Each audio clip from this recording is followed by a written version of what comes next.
இன்றைய நாளிலும் நான் வார்த்தைக்காக தேவனிடத்திலே இருந்தபோது நான் பைபிளை வாசித்துக் கொண்டு போனேன். பைபிளை வாசித்துக் கொண்டு போனபோது ஒரு இடத்திலே வந்து நான் நின்று விட்டேன். அதை குறித்து நான் தியானித்த போது தேவன் எங்களுக்குள்ளே எவ்வளவு பெரிய காரியங்களை செய்கின்றார் என்பதை நினைத்து பார்ப்பதற்கு மனிதனுடைய அறிவு ஞானம் போதாது. நான் ஒவ்வொருவரையும் நான் கிறிஸ்துவுக்குள்ளே வாழ்த்துகிறேன். ஏனென்றால் கிறிஸ்து எங்களுக்கு கொடுத்திருக்கின்ற காரியங்களை நாங்கள் அறிந்து கொள்வதற்கு எங்களுக்கு ஞானம் போதாது. நாங்கள் அதை தேவனிடத்திலே கேட்க வேண்டும்.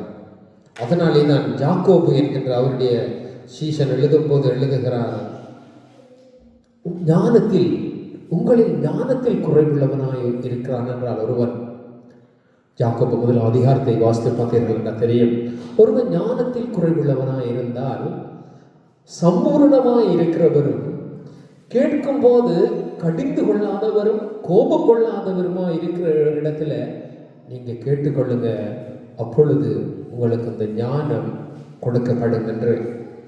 நாங்கள் உலகத்திலே காரியங்களை தேடுவதற்காக நாங்கள் ஞானங்களை தேடுகிறோம். படித்து டாக்டர் ஆவதற்கு, இன்ஜினியர் ஆவதற்கு, ஐஸ்வர்யங்களை சம்பாதிப்பதற்கு, பிஸ்னஸ் மேன் ஆகிறதற்கு, உலகத்தை ஆதாயப்படுத்திக் கொள்வதற்கு, ஸ்பேஸுக்கு போறதுக்கு எல்லாம் நாங்கள் ஞானங்களை தேடிக்கொண்டு இருக்கிறோம்.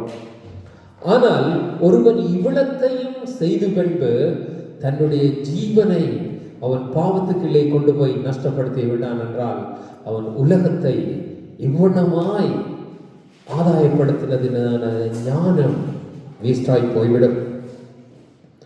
நாங்கள் எல்லாரும் சொல்லுகிறோம், கிறிஸ்துவுக்குள்ளே ஒருவன் பிறக்கிறான் வருகிறான் என்று சொல்லி. ஆண்டவருடைய போதனைகள், கிறிஸ்துவின் போதனைகள் வெரி ப்ரிசியஸ் என்றுதான் சொல்லலாம். அது எப்படி சொல்வது எனக்கு தெரியாது. ஏனென்றால் சில காரியங்களை சொல்லும் போது நான் சொல்லுவேன், ஆண்டவரே என்னிடத்தில் வார்த்தை இல்லப்பா, இந்த பூமியிலே கொடுக்கப்பட்ட வார்த்தைகள் போதாது உங்களுடைய காரியங்களை என்று சொல்லி. அப்படி இருக்கும்போது ஆண்டவர், நாங்கள் வாசிக்கிறோம் யோவானிலே 3வது அதிகாரத்திலே, ஒருவன் ஆண்டவரிடத்திலே வருகிறான். அவன் ஆண்டவரிடத்திலே வந்து கேட்கிறான். அப்பொழுது ஆண்டவர் அவனுக்கு ஒரு பதிலை சொல்லுகிறார். அவன் யார் என்கின்ற காரியத்தை குறித்து நாங்கள் பார்க்க போறோம். யோவான் 3வது அதிகாரம். யூதருக்குள்ளே அதிகாரியான நிக்கோதேமேயு எனப்பட்ட பரிசேயன் ஒருவன் இருந்தான். அவன் இரா காலத்திலே இயேசுவினிடத்தில் வந்து, ரபி, நீர் தேவனிடத்திலிருந்து வந்த போதகர் என்று அறிந்திருக்கிறோம். ஏனெனில் ஒருவனும் தன்னுடனே தேவன் இராவிட்டால் நீர் செய்கிற இப்படியான அற்புதங்களை செய்ய மாட்டான் என்றார். இவன் வந்து சொல்லுகிறான், இரா காலத்திலே வருகிறான். ஏன் இவன் இரா காலத்திலே வருகிறான் என்றால் இருட்டிலே வருகிறான். அவனுக்கு தேவனிடத்திலே மற்றவர்கள் முன்பாக வந்து காரியத்தை கேட்கிறதற்கு அவனுக்கு விருப்பமில்லை. அவனை நாங்கள் பரிசேயன் என்று பார்க்கிறோம். ஆனால் அவன் யார் என்றால் அவன் இஸ்ரவேலின் போதகன். இஸ்ரவேலின் போதகனாக இருக்கிறான் என்றால் அவன் இஸ்ரவேலிலே அந்த அவனுடைய மத வழிபாட்டுக்குரிய ஸ்பிரிச்சா இருக்கிறான். அவன் அதை குறித்து போதிக்கிறவனா இருக்கிறான். அவன் தேவனிடத்திலே வருகிறான். வந்து அவன் கதைப்பதற்கு சம்பந்தமே இல்லை. ரபி, நீ தேவனிடத்திலிருந்து வந்த குமாரன் என்று நான் போதகர் என்று அறிகிறோம். உம்மிடத்திலே தேவன் மோடு கூட இல்லாவிட்டால் இப்படியான காரியங்களை செய்ய முடியாது என்று வந்து சொல்லுகிறான். அப்பொழுது ஆண்டவர் சொல்லுகிறார் அவனுக்கு, ஆண்டவர் அவனுக்கு தன்னை வெளிப்படுத்தவும் அவன் இன்னும் சில காரியங்களை அறிய வேண்டியதையும் தேவன் கண்டதினாலே அவர் சொல்லுகிறார். இயேசு அவனுக்கு பிரதியுத்தரமாக, ஒருவன் மறுபடியும் பிறவாவிட்டால் தேவனுடைய ராஜ்யத்தை காண மாட்டான் என்று மெய்யாகவே உனக்கு சொல்லுகிறேன் என்றார். அதற்கு நிக்கோதேமேயு, ஒரு மனுஷன் முதிர் வயதுள்ளவனாய் இருக்கையில் எப்படி பிறப்பான்?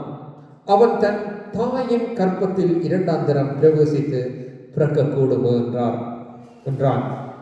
அதற்கு 5வது வசனம் சொல்லுகிறது, இயேசு பிரதியுத்தரமாக, ஒருவன் ஆவியினாலும் ஜலத்தினாலும் பிறவாவிட்டால் தேவனுடைய ராஜ்யத்துக்குள்ளே பிரவேசிக்க மாட்டான் என்று மெய்யாகவே சொல்லுகிறேன். கிறிஸ்தவம் என்பது மதம் அல்ல. நான் நெடுக சொல்லுகிற காரியம், கிறிஸ்து மதத்தை கொண்டு பூமிக்கு வரல. அவர் கொண்டு வந்தது மறுபடி பிறக்கின்ற பிறப்பை குறைத்து. ஒருவன் தனக்குள்ளே பிறக்கிறது, மீண்டும் பிறக்கிறது, ஒருவன் ஆவியினாலே பிறக்கின்றது. அப்படியான காரியங்களை குறித்து ஆண்டவர் பேசுகிறார். அப்பொழுது ஆண்டவர் நித்திய ஜீவனை குறித்து பேசுகிறார். ஒருவன் மறுபடியும் பிறவாவிட்டால் ஒரு மனுஷன் மீண்டும் எப்படி பிறக்க முடியும்? நான் இன்றைக்கு பிறந்து இத்தனை வயதுள்ளவனா இருக்கிறேன், ஏன் இவ்வளவு வயது போவான்? ஒரு வயசு பிள்ளை, சரி 6 மாச பிள்ளை, ஒரு 4 மாச பிள்ளை, 1 மாச பிள்ளை கூட, பிறந்து 1 மணி நேரமான பிள்ளை கூட மீண்டும் தாயின் கர்ப்பத்திலே மீண்டும் சென்று பிறக்க முடியாது. ஆனால் ஆண்டவர் சொல்லுகிறார், நீ மறுபடியும் பிறவாவிட்டால் என்று சொல்லுகிறார். அப்படியே சொல்லி போட்டு சொல்லுகிறார். அதை நான் வாசிக்க முடிகிறேன் 10 வரைக்கும். மாம்சத்தினால் பிறப்பது மாம்சமாயிருக்கும், ஆவியினால் பிறப்பது ஆவியாயிருக்கும். நீங்கள் மறுபடியும் பிறக்க வேண்டும் என்று நான் சொன்னதை குறித்து ஆச்சரியப்பட வேண்டாம். அவர் அவனுக்கு விளங்கப்படுத்த வழிகிடுகிறார். காற்றானது தனக்கு இஷ்டமான இடத்திலே வீசுகிறது, அதன் சத்தத்தை கேட்கிறாய், ஆகிலும் அது இன்ன இடத்திலிருந்து வருகிறது என்றும் இன்ன இடத்துக்கு போகிறது என்றும் உனக்கு தெரியாது. ஒரு காற்று எங்கே இருந்து தொடங்கி வீசிக்கொண்டு வருகிறது, அது எங்கே போய் முடிகிறது என்றும் தெரியாது. அது நின்ற பின்னும் திரும்ப வரும், ஆனா அது உனக்கு எங்கிருந்து வருகிறது போகிறது என்று தெரியாது. அதே போலத்தான் ஆவியினால் பிறப்பவனோ அவனும் அப்படியே இருக்கிறான் என்றான். இது ஆவி என்பது, நாங்கள் எங்களுடைய பல மதத்தின்படி பார்த்தால் ஆவி என்று சொன்னால் செத்தா பிறகு வருகிற ஆவிதான் எங்களுக்கு தெரிந்த ஆவி. சுடலைக்கு போகாதீங்க, அங்க ஆவி இருக்குவாங்க. புளிய மரத்துக்கு கீழே படுக்காதீங்க, ஆவி இருக்குவாங்க. வேப்ப மரத்துக்கு கீழே போகாதீங்க, ஆவி இருக்குவாங்க. ஆனால் எங்களுடைய மனுஷனுக்கு சொன்னவைகள் இவைகள். ஆனால் தேவன் சொல்லுகிற ஆவி தேவ ஆவி. தேவனுடைய ஆவியானவர் எங்கே இருக்கிறாரோ அங்கே விடுதலை உண்டு. நாங்கள் தேவனுடைய ஆவியினாலே பிறக்க வேண்டியவர்களாய் காணப்படுகிறோம். ஆமென். அப்ப நாங்கள் தேவனுடைய ஆவியினாலே பிறக்க வேண்டும் என்றால் நாங்கள் தேவனால் மீண்டும் பிறக்க வேண்டும். அப்ப ஆவியினாலும் ஜலத்தினாலும் ஒருவன் பிறக்க வேண்டியது அவசியமாய் இருக்கிறது. தேவனாகிய கர்த்தர் இயேசு கிறிஸ்துவானவர் இந்த பூமிக்கு வந்து போதிக்கின்ற போது அவர் தன்னுடைய வார்த்தைகளை சொல்லிக் கொண்டிருக்கிறார். அப்ப அவர் அவனுக்கு சொல்லுகிறார், நீ மறுபடியும் பிறக்க வேண்டும். தேவனுடைய ஆவியானது, யோவான் எழுதும் போது எழுதுகிறார் 1வது இடத்திலே, ஆதியிலே ஒரு வார்த்தை இருந்தது, அந்த வார்த்தை தேவனாய் இருந்தது, அந்த வார்த்தை தேவனிடத்தில் இருந்தது, அந்த வார்த்தை மாம்சமாகி பூமியிலே சத்தியத்தினாலே நிறைந்தவராய், சத்தியத்தினாலே கிருபையினாலே நிறைந்தவராய் நமக்குள்ளே வாசம் பண்ணினார் என்று நாங்கள் யோவான் 1வது அதிகாரத்திலே வாசிக்கிறோம். அப்படி நாங்கள் அந்த ஆவி தேவனிடத்தில் இருந்தது. நாங்கள் 1 யோவான் 5வது அதிகாரத்திலே நாங்கள் வாசிக்கிறோம், ஒருவர் தேவனுடைய ஆவி கிறிஸ்துவுக்குள் இருக்கிறது, அந்த ஜீவன் கிறிஸ்துவுக்குள் இருக்கிறது, அந்த ஜீவன் தான் மனுஷருக்கு ஒளியாய் இருக்கிறது என்று சொல்லி, அப்போ ஒருவன் இயேசு கிறிஸ்துவினிடத்திலே வரும்போது அவன் மறுபடியும் தேவ ஆவியினாலே பிறக்கிறான், ஜலத்தினாலே பிறக்கிறான். அப்படி பிறந்தானால் தான், அப்படி பிறப்பானால் மட்டும்தான் அவன் தேவனுடைய ராஜ்யத்துக்குள்ளே பிரவேசிக்க முடியும். இதான் நாங்கள் ரோமரிலே வழியாக வாசிக்கலாம். ரோமர் 8வது அதிகாரத்திலே 9வது 10வது வசனத்திலே நாங்கள் வாசிக்கலாம், தேவனுடைய ஆவி இல்லாதவன் தேவனுடையவன் அல்ல, அவன் தேவனுடைய ராஜ்யத்துக்குள்ளே பிரவேசிக்க முடியாது என்று சொல்லி, நாங்கள் ஆலயத்துக்கு வருகிறோம், நாங்கள் தேவனுடைய வார்த்தையை கேட்கின்றோம், நாங்கள் தேவனை விசுவாசிக்கின்றோம், எல்லாம் நல்லதுதான். ஆனால் அவருடைய வார்த்தையை நாங்கள் ஏற்றுக்கொண்டு அந்த வார்த்தையின்படி நாங்கள் நடக்காவிட்டால் அதில் எந்த பிரயோஜனமும் இல்லை. ஒருவன் தேவனுக்குள்ளே பிறக்கும் போது அவன் தேவனுடைய ஆவியினாலே, பரிசுத்த ஆவியினாலே அவன் பிறக்கப்படுகிறான். அப்படி பிறக்க பண்ணப்படுகிறவன் தேவனுடைய கற்பனைகளை கைக்கொள்ளுகிறான், அவருடைய வழிகளிலே நடக்கிறான். நாங்கள் யோவான் 3வது அதிகாரம் 3வது வசனத்திலே இயேசு அவனுக்கு சொல்லுகிறார், நீ மறுபடியும் பிறக்க வேண்டும். தேவனுடைய ராஜ்யத்துக்குள்ளே நீ பிரவேசிப்பதானால் நீ மறுபடியும் ஆவியினாலும் ஜலத்தினாலும் பிறக்க வேண்டும் என்று சொல்லி, ஆவியினாலும் ஜலத்தினாலும் ஒருவன் பிறவாவிட்டால் தேவனுடைய ராஜ்யத்துக்குள்ளே நாங்கள் பிரவேசிக்க முடியாது. பரலோக ராஜ்யத்துக்கு பிரவேசிப்பதற்கு வெரி இம்பார்ட்டன்ட் தேவனுடைய ஆவி. அப்ப நாங்கள் பார்க்கிறோம் 6வது வசனம், அதிலே அவர் சொல்லுகிறார், மாம்சத்தினாலே பிறப்பது மாம்சமாயிருக்கும், ஆவியினாலே பிறப்பது ஆவியாயிருக்கும்.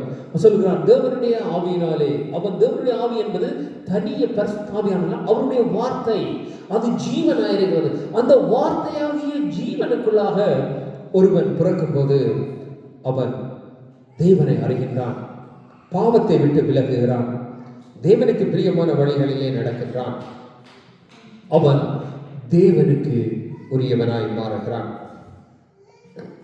எப்படி காற்று எங்கே இருந்து வீசிக்கொண்டு வந்து எப்படி எங்கே போகிறது முடிகிறது என்று தெரியாதோ, அதே போலதான் காற்றை பார்க்கிறவர்களுக்கு அது எப்படி இருக்கிறதோ அதே போலதான் கிறிஸ்துவை பார்க்கிறவர்கள், கிறிஸ்துவன் பிள்ளையை பார்க்கிறவர்களும் இருக்கும். கிறிஸ்துவை அறிந்தால், மறுபடியும் பிறந்தால் அவனுக்கு தெரியும் நான் எங்கே போகிறேன் என்று. இந்த ஆவியானவர் எங்கே இருந்து வருகிறார், நான் எங்கே இருந்து போகிறேன் என்று. ஏனென்றால் அவன் கிறிஸ்து எங்கே இருந்து வந்தவர் என்றும் அறிந்திருக்கிறான், கிறிஸ்து எங்கே போனவர் என்றும் அறிந்திருக்கிறான். கிறிஸ்து எங்கே இருந்து வந்தவர் என்றும் தெரியாமல், போகிறார் என்றும் தெரியாமல் இருப்பவர்களுக்கு அது தெரியாது. அதே போலதான் காற்று எங்கே இருந்து வருகிறது, எங்கே இருந்து போகிறது என்கின்றதான காரியங்கள் தெரியாது, சத்தம் மட்டும் கேட்கும். ஆனா அதே போலதான் இந்த இயேசுவின் சத்தம் கேட்டுக்கொண்டிருக்கும், இந்த பூமியெங்கிலும் கேட்டுக்கொண்டிருக்கும். இயேசு எங்கே இருந்து வந்தார், அவர் தேவனுடைய குமாரன் மாத்திரமல்ல, அவர் தேவனாய் இருந்தார், அவர் தேவனுடைய தட்ச ரூபமாய் இருந்தும் அவர் தன்னை கொள்ளையாடின பொருளாக எண்ணாமல் அவர் பாவ சாயலாகி எங்களுக்காக தன்னை ஒப்பு கொடுத்தார். நாங்கள் எபிரேயர்ல வாசிக்கிறோம், தேவன் தன்னை மனுஷ ரூபத்திலே கொண்டு வந்தாங்க. அதுதான் கிறிஸ்து. கிறிஸ்து என்கின்ற நாமம், குமாரன் என்ற கிறிஸ்து என்கின்ற நாமத்துக்கான அந்த அர்த்தம் என்னண்டா, அதிகாரம் என்ன, அதுதான் அந்த கிறிஸ்து என்கின்ற சொல்லுக்கு கொடுக்கப்பட்டிருக்கிறது. கிறிஸ்து என்கின்ற அந்த சொல், அந்த அந்த நாமத்துக்குரிய அதிகாரம். ஆனால் அவர் தேவனாயிருக்கிறார், அவர் கடவுளாயிருக்கிறார். கடவுளிலே அவர் செய்கின்றதான அந்த பாவ மன்னிப்பு, ரட்சிப்பு, அதை கொடுக்கின்ற அந்த பங்கு அந்த கிறிஸ்துவின் சாயலிலே காணப்படுகிறது. அப்ப நாங்கள் பிறந்து அதங்கே நடக்க வேண்டியது அவசியமாய் இருக்கின்றது. இது தேவனிடத்திலே வந்தது இஸ்ரவேலின் போதகன், அதாவது இஸ்ரவேலிலே ஒரு மத குருவாய் இருக்கிறவர். ஒரு மத குருவாய் இருக்கிறவரே இந்த காரியங்களை அவர் அறியாமல் இருக்கின்றார். ஏனென்றால் அவர் மாம்சத்தின்படி நடக்கிறவராய் இருக்கிறார். அவர்களுடைய தேவ ஆவியானவர் இன்னும் கிரியை செய்யவில்லை. தேவ ஆவியானவர் கிரியை செய்தால் அந்த ஜனத்தினாலே, ஆவியினாலே அவன் பிறக்கும் போது அவைகள் அங்கே உண்டாய் இருக்கிறதாய் காணப்படுகிறது. இந்த பூமியிலே நாங்கள் பார்க்கிறதற்கு, கேட்கிறதற்கு நிறைய காரியங்களை நாங்கள் விரும்புவோம். சில காரியங்களோடு நாங்கள் அதிகம் டைம் ஸ்பெண்ட் பண்ண விரும்புவோம். சில காரியங்களோடு நாங்கள் எங்களுடைய வாழ்க்கையை ஒப்படைத்து விடுவோம். ஆனால் ஒருவன் தன்னுடைய வாழ்வை கிறிஸ்துவோடு, கிறிஸ்துவனுடைய வார்த்தையோடு ஸ்பெண்ட் பண்ண தன்னை ஒப்பு கொடுத்து அதற்குள்ளே அவன் நடப்பானால் அது அவனுக்கு ஜீவனாய் இருக்கும். மற்றவைகள் எல்லாம் என்டர்டைன்மெண்ட்டும் பொழுதுபோக்குமாய் இருக்கும். நாங்கள் வேறு காரியங்களுக்கு எங்களை ஒப்பு கொடுத்து பார்க்கிறவைகள் எல்லாம் பார்க்கும்போது நல்லதாக இருக்கும். ஆனால் அது பொழுதுபோக்கும் என்டர்டெயின்மெண்ட்டும் ஜீவன் அற்றதும் மரணத்துக்கு ஏதுவானவைகளுமாய் காணப்படும். ஆனால் ஒருவன் தன்னுடைய வாழ்வை கிறிஸ்துவுக்குள்ளே ஒப்படைத்து கிறிஸ்துவோடு நடந்து அவருடைய வார்த்தைகளை தன்னை ஒப்படைத்து அவன் நடப்பானால் அவன் ஜீவனிலே ஒளியிலே நடக்கிறதும் அது நித்திய ஜீவனுக்கு ஏதுவாய் காணப்படுகின்றது. அதனாலே தான் நாங்கள் ரோமர் 8வது அதிகாரம் 9வது 10வது வசனத்திலே வாசிக்கலாம். தேவனுடைய ஆவி உங்களில் வாசமாயிருந்தால் நீங்கள் ஆவிக்குட்பட்டவர்களாய் இருக்கிறீர்கள், மாம்சத்துக்குட்பட்டவர்களாய் இராமல் ஆவிக்குட்பட்டவர்களாய் இருப்பீர்கள் என்று சொல்லி, அப்படி என்றால் நாங்கள் தேவனுடைய காரியத்துக்களே கிறிஸ்துவு. நான் அந்த வார்த்தையை நான் வாசிக்க விரும்புகிறேன்.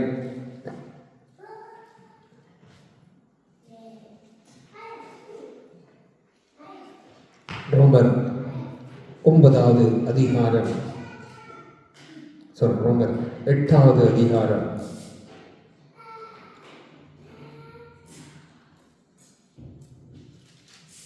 9வது வசனம்.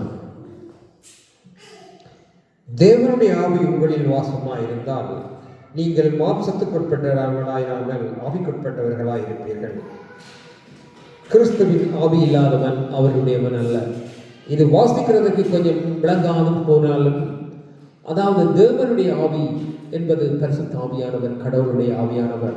அந்த கடவுளுடைய ஆவியானவர் எங்களுக்குள்ளே வரும்போது நாங்கள் அவருடையவனாய் இருக்கிறோம். அவருடைய ஆவி எங்களுக்குள்ளே இல்லாவிட்டால் நாங்கள் அவருடையவன் அல்ல. அதாவது நாங்கள் கிறிஸ்துவை ஏற்றுக்கொள்ளும் போது ஒருவன் மறுபடியும் பரிசுத்த ஆவியை பெற்றுக்கொள்ளுகிறான். அதைத்தான் ஆண்டவர் சொல்கிறார், நீ பரிசுத்த ஆவியினாலே பிறக்கிறதை குறித்து சொல்லுகிறார்.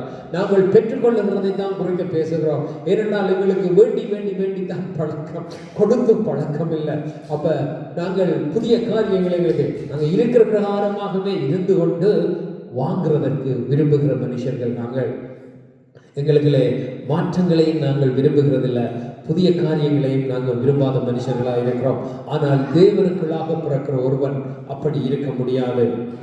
அவன் புதிதான காரியங்களை பெற்றுக்கொள்ளுவான், தேவனுடைய காரியங்களை பெற்றுக்கொள்ளுவான். அவன் உலகத்தில் இருந்து மற்றவர்களிடந்து வேண்டி வேண்டி பெற்றுக்கொள்ள விரும்ப மாட்டான். அவன் கொடுக்கிறவனாய் இருப்பான். அவர் அதைத்தான் ஆண்டவர் சொன்னார், நீங்கள் கொடுக்கிறவர்கள், நீங்கள் பெற்றுக்கொண்டு, அதாவது பரலோகத்திலே இருந்து பெற்றுக்கொண்டு பூமிக்கு கொடுக்கிறவர்கள் என்று சொல்லி நாங்கள் பார்க்கிறோம். அப்ப ஒருவன் தேவனுடையவனாய் காணப்படும் போது அவனுடைய ஆவி எங்களுக்குள்ளே வாசமாய் இருக்க வேண்டும். அந்த ஆவியானவர் எங்களுக்குள்ளே வாழ்வதும் நாங்கள் அவருக்குள்ளாக எங்களுடைய கிரியைகளை நடப்பிப்பதும் அவருக்கு பிரியமானவைகளை நாங்கள் செய்யும்படி வாழ்வதும் தான் நாங்கள் கிறிஸ்துவுக்குள்ளே வாழ்வதற்கான அஸ்திவாரம். மற்றவர்களுடைய பார்வைக்கு சர்ச்சுக்கு போவதனாலே அல்ல. ஒருவன் சர்ச்சுக்கு போவதனாலே கிறிஸ்தவனாய் வாழ்ந்துவிட முடியாது. தாயின் வயிற்றிலே பிறப்பதனாலே கிறிஸ்தவனாய் வாழ்ந்து விட முடியாது. காணிக்கை போடுவதனாலே கிறிஸ்தவனாய் வாழ்ந்துவிட முடியாது. தேவனை ஏற்றுக்கொண்டு தேவ ஆவியினாலே பிறந்து அவருடைய வார்த்தைகளை கற்பனைகளை கை கொண்டு அவருக்குள்ளே நடக்கும்போது தேவ ஆவியானவர் நிரந்தரமாய் வாசம் பண்ணுகிறார். அதை தான் நாங்கள் வாசிக்கிறோம். 1 யோவான் 5வது அதிகாரம் 12வது வசனம் சொல்லுகிறது, குமாரனை உடையவன் ஜீவனை உடையவனாய் இருக்கிறான். ஜீவன் இல்லாதவன், குமாரனுடைய ஜீவன் இல்லாதவன் குமாரனுடையவனும் அல்ல, தேவனுடையவனும் அல்ல. இங்கு என்ன பிரச்சனை என்றால், கிறிஸ்துவை உடையவன் தான் தேவனை உடையவனாய் இருக்கிறான், கடவுளை உடையவனாய் இருக்கிறான், நித்திய ஜீவனுக்கு பரலோக ராஜ்யத்துக்கு சுதந்திரவாளியாய் இருக்கிறான். கிறிஸ்து இல்லாதவன் கடவுள் இல்லாதவனாய் இருக்கிறான். என்னுடைய தமிழிலே சொல்லுவதாக இருந்தால், ஏனென்றால் ஜீவன் என்றால் உயிர் இந்த சரீரத்துக்கு போட்டான். இந்த சரீரம் வாழுவதற்கு உயிர் இம்பார்ட்டன்ட். அதே போலதான் இந்த பூமியிலே இந்த சரீரம் வாழ முடியும். இந்த சரீரம் வேறு எங்கிலும் போய் அதிகமாய் வாழ்ந்துவிட முடியாது. ஏனென்றால் கடவுள் இந்த பூமிக்குத்தான் இந்த சரீரத்தை கொடுத்திருக்கிறார். இந்த சரீரம் பூமியிலே வாழுகிறதற்கு ஒரு ஜீவன், ஒரு உயிர் தேவைப்படுகிறது. அதே போலதான் பரலோக ராட்சியமாகிய தேவனுடைய ராட்சியத்திலே நாங்கள் போய் வாழும்போது அங்கு ஜீவன் காணப்படுகிறது. அங்கு வாழும்படி கொடுக்கப்பட்ட அந்த ஜீவன் தான் பரிசுத்த ஆவியானவர். அந்த ஜீவனை நாங்கள் பெற்றுக்கொள்ளும்படி தான் இயேசு கிறிஸ்துவானவர் வந்தார். அவருக்குள்ளே தான் இந்த ஜீவன் காணப்படுகிறது. அதனாலே தான் அவர் சொல்லுகிறார், ஒருவன் ஆவியினாலும் ஜலத்தினாலும் பிரவாவிட்டால் தேவனுடைய ராட்சியத்திலே பிரவேசிக்க மாட்டான் என்று சொல்லி. ஏனென்றால் அதே போல நான் 1 யோவான் 1:18 சொல்லப்படுகிறது, தேவனால் பிறந்தவனும் பாவம் செய்யான், அவன் தன்னை காக்கிறான், பொல்லாங்கன் அவனை தொடான். எவ்வளவு பியூட்டிஃபுல் வசனம் பாருங்க.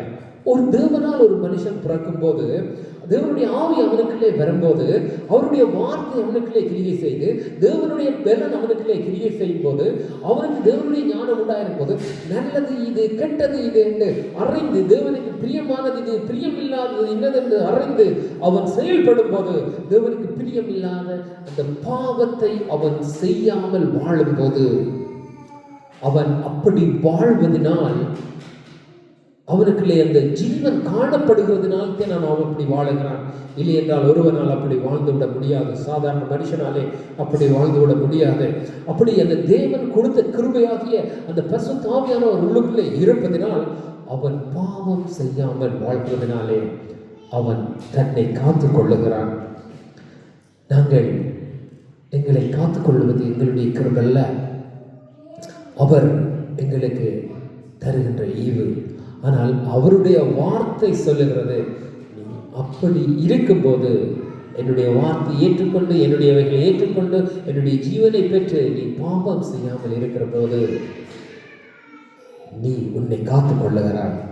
அப்ப ஒருவனுக்கு தன்னை காத்துக்கொள்வது எவ்வளவு பலன், எவ்வளவு விருப்பமான காரியம். அப்ப நீ உன்னை காத்துக்கொள்ள வேண்டுமானால், உன்னை காத்துக் கொள்ளுகிறதற்கு ஒரு வழி உண்டானால், நீ கிறிஸ்துவனோடாக தேவனுடைய ராட்சியத்திலே பிரவேசித்து மறுபடியும் பிறக்க வேண்டும் என்று தேவன் சொல்லுகிறார். அவனை பொல்லாங்கன் தொடான். பொல்லாங்கன் என்பது நாங்கள் பைபிள் படி சொல்லுவோம் பிசாசானவன் என்று சொல்லுவோம். வானத்திலிருந்து தள்ளப்பட்ட வலுசற்பமாகிய பாம்பாகிய லூசிபர் என்று நான் சொல்லுவேன். அப்ப பிசாசானவன் எங்களை தொட முடியாதுங்க. இந்த பூமியிலே மரணத்துக்கு, நோய்க்கு, எல்லாத்துக்கும் அதிபதி அவன் தான். அதான் யோவான் 10வது அதிகாரத்திலே அவர் சொல்லுகிறார், அவன் கொல்லவும் அழிக்கவும் அன்றி வேறொன்றுக்கும் வரான், நானோ ஜீவனை கொடுக்கவும் அது பரிபூரணப்படவுமே வந்தேன் என்று சொல்லி. அப்போ எங்களை கொல்லவும் அழிக்கவும் வருகின்ற அந்த பொல்லாங்கனாகிய அதிபதியானவன் எங்களை தொட முடியாதுங்க. தேவனுடைய எப்படி தேவன் இருக்கிறார், ஒரு கடவுள் இப்படி இருக்காருங்க. கடவுள் என்றால் நாங்க நினைக்கிற மாதிரி சும்மா இல்லை. கடவுள் எங்களுக்கு கொடுக்கிற அவருடைய வார்த்தையில் இருக்கிற அத்தாரிட்டி பெருசு. அவர் எங்களுக்கு கொடுக்கிற அத்தாரிட்டி, அதிகாரம் பெருசு. அவர்களுக்கு கொடுத்திருக்கிற ஆளுகைகள், ஆளுமைகள், அதிகாரங்கள் பெரிது. நான் சொல்லுவேன், ஆண்டவருடைய சமூகத்தில் இருந்து, ஆண்டவரே நீர் செய்தவைகள், நாங்கள் கேட்டவைகள் ஒரு சொற்பம் நெறி. மற்றவர்களுக்கு பெரிதாக தெரிந்தாலும் எனக்கு அவைகள் பெரிதுதான். ஆனால் நான் சொல்லுவேன், நீ இஸ்ரவேலிலே நீ நடந்து செய்த காரியங்கள் ஒரு கொஞ்சம், நீ செய்த அற்புதங்கள் அதிசயங்கள் எல்லாம் ஒரு கொஞ்சம். 3.5 வருஷமே அவர் இவ்வளவு காரியத்தை செய்வாரானால், அவர் ஜீவனோடு எங்களுக்குள்ள இருக்கிறபடினால் அவர் எவ்வளவு காரியங்களை செய்கின்றார். அப்ப அவருக்குள்ள இருக்கிற காரியங்கள், மேன்மைகள், மகிமைகளை நாங்கள் கண்டு கொள்ளும்படிக்கு தான் இந்த பைபிள் கொடுக்கப்பட்டிருக்கிறது. இதை நாங்கள் வாசிக்க வாசிக்க வாசிக்க ஜீவன் பெருகும், ஜீவ நீரூற்று பெருகும். அதோடு கூட எங்களுடைய வாழ்நாளும் பெருகும் என்று சொல்லி நாங்கள் வாசிக்கின்றோம். இப்ப தேவ ஆவியினாலே ஒருவன் உண்டாகும் போது தேவனுக்கு பிரியமானதை கண்டவன் செயல்படுகிறான். அதனாலே தான் தேவனுடைய பிள்ளைகளை, எல்லாரையும் நான் சொல்லவில்லை, நிறைய பேர் இருக்கிறாங்க. அதனாலே இன்றைக்கும் பூமி உயிரோடு இருக்கிறது. இல்லைன்றால் பூமி எப்பொழுதோ அழிந்து போயிருக்கும்.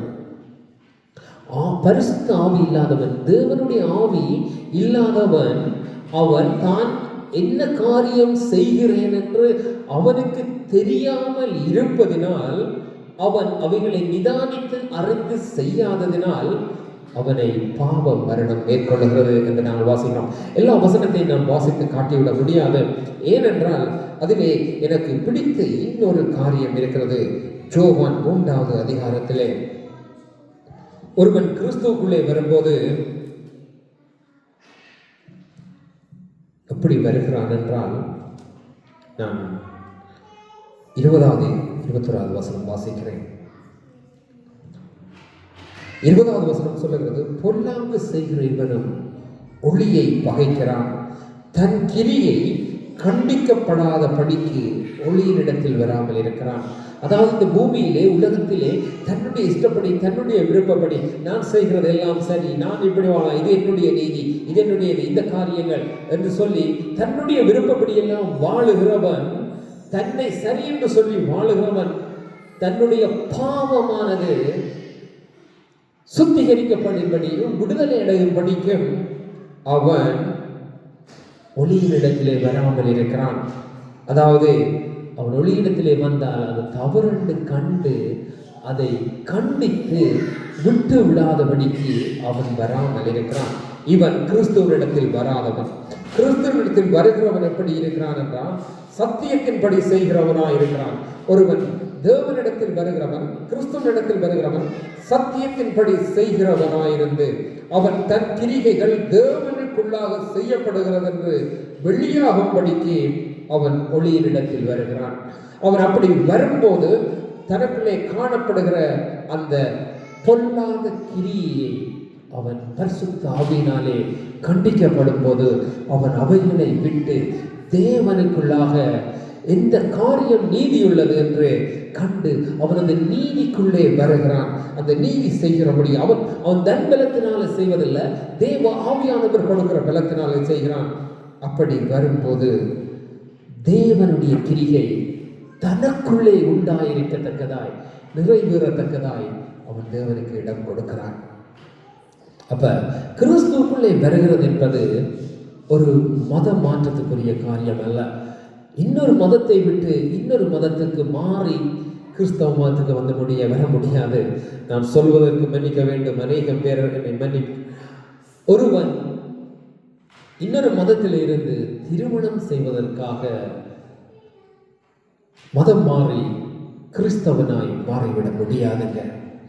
கிறிஸ்தவனாய் மாறுவதற்கு நான் கிறிஸ்துவை ஏற்றுக்கொள்ளுகிறேன் என்று சொல்லி ஃபாதர் சர்ச்சில் சொல்கிறத சொல்லி போட்டு தண்ணி எடுத்து தெளிச்சு அல்ல ஞானஸ்தானம் செஞ்சு கொண்டு போய் திருமணம் செய்வது அல்லது மற்ற காரியங்களை செய்வதனாலே ஒருவன் கிறிஸ்தவனாய் மாறிவிட முடியாது. இது உலகம் காட்டுகிற கிறிஸ்தவம். ஆனால் தேவன் காட்டுகிற கிறிஸ்தவம் வேறு, உலகம் காட்டுகிற கிறிஸ்தவம் வேறு. உலகம் காட்டுகிற கிறிஸ்தவம் தன்னுடைய விருப்பப்படி எல்லாம் பொய்யையும் மாயையும் காட்டுகிறது. ஆனால் தேவன் காட்டுகிற கிறிஸ்தவம் என்னென்று சொன்னால், கிறிஸ்துவை சுமந்து செல்வது, அவரை சொந்த இரட்சகராய் ஏற்றுக்கொண்டு தன்னை அவருக்குள்ளே ஒப்பு கொடுத்து பரிசுத்த ஆவியினாலே நிறைந்து அவருடைய வார்த்தைக்கு கீழ்ப்படிந்து அவருடைய வழிகளில் எல்லாம் தன்னை நினைத்து கொண்டு தன்னுடைய பொல்லாத கிரியைகளை எல்லாம் அவன் தேவனுக்குள்ளாக பரிசுத்தப்படுத்தி கொண்டு அந்த கிரியைகள் எல்லாம் தேவனால் அழித்தொழித்து அந்த தேவனால் உண்டான கிரியையின்படி சத்தியத்தின்படி நடக்கிற மனுஷன்தான் பைபிளின்படி இயேசு கிறிஸ்துவின் போதனையின்படி அவன் கிறிஸ்தவனாய் இருக்கிறான். அப்படி ஒருவன் தன்னிடத்திலே வருவதைத்தான் கிறிஸ்து விரும்புகிறார். மதம் மாறி கிறிஸ்தவனாய் திருமணத்துக்காக வேறு வேறு காரியங்களுக்காக மதம் மாறி கிறிஸ்தவனாய் வருவதை பூமி ஏற்றுக்கொள்ளும், கிறிஸ்தவ கத்தோலிக்க மதங்கள் ஏற்றுக்கொள்ளும், பைபிள் ஏற்றுக்கொள்ளாது. வேண்டுமென்றால் இதை பார்க்கிறவர்கள் கூட நீங்கள் என்னிடத்தில் ஏதாவது கேட்க விரும்பினால் நீங்கள் கேட்கலாம். உங்களோட பைபிளும் இந்த பைபிளும் ஒன்றைத்தான் சொல்லுகிறது. அப்ப நாங்கள் மற்றவர்களாலே வாஞ்சிக்கப்படுகிறோம், மற்ற கிறிஸ்தவர்களை பார்த்து வாஞ்சிக்கப்படுகிறோம், மற்ற கிறிஸ்தவர்களை பார்த்து நாங்கள் ஏமாற்றப்படுகிறோம். அவர்களும் கிறிஸ்தவர்கள் என்று சொல்லுகிறவர்களாய் காணப்படுகிறார்கள். வேதத்தின்படி நடக்கிறவர்களாய் காணவில்லை. நான் என்னுடைய வாழ்நாட்களிலே நான் அதை கண்டவன். சண்டேயிலே நான் ஆலயத்துக்கு போகிறேன், பின்பு நான் வீட்டுக்கு வருகிறேன். ஆலயத்துக்கு என்னை கூட்டிக் கொண்டு போனவர்கள் ஆலயம் முடிந்து வந்து போத்திலை திறந்து வைத்து அந்த போத்திலுக்குள்ளாகவே இருப்பதையும் அவர்கள் வாயிலே இருந்து வருகிறதான வார்த்தைகளை கேட்கும் போது அப்பொழுது எனக்கு அவர்கள் கிறிஸ்தவர்கள் என்று தெரிந்தது. ஆனால் இதை அறிந்த பின்பு அவர்களை என்னால் கிறிஸ்தவர்களாய் ஏற்றுக்கொள்ள முடியல. ஏனென்றால் ஆண்டவர் சொல்லுகிறார், மது அது உன் வாயை விட்டு விலகி இருப்பதாக. உன்னுடைய வார்த்தையிலிருந்து நல்ல வார்த்தைகள் தான் பெற வேண்டும். மதுவானது உன்னை விட்டு விலகி இருக்க கடவுது. இஸ்ரவேலுக்கு சொல்லும் போது சொல்லுகிறார், மது ஒரு விபச்சாரம் பண்ண வைக்கிற விஷயம் என்று சொல்லி உன் இருதயத்தை கெடுத்து போடும். ஒருவன் 2 பேர், நான் சொல்லி பிடிக்க விரும்புகிறேன், 2 பேர் இருப்பார்கள். அவர்களுக்குள்ளே கசப்புகள் இருக்கும், அவர்களுக்குள்ளே குரோதங்கள் இருக்கும். ஆனாலும் ஒன்றை ஒன்று மறந்து அவர்கள் அந்த இடத்திலே அன்பாய் இருப்பார்கள். ஒரு சாராய போதில் ஓபன் பண்ணி கொடுத்து பாருங்க, அந்த 2 பேரும் அதை குடிச்சு முடிகிறதுகளில எதிரியாய் வெட்டுண்டு அடிபடுகிறவர்களை காண முடியும்.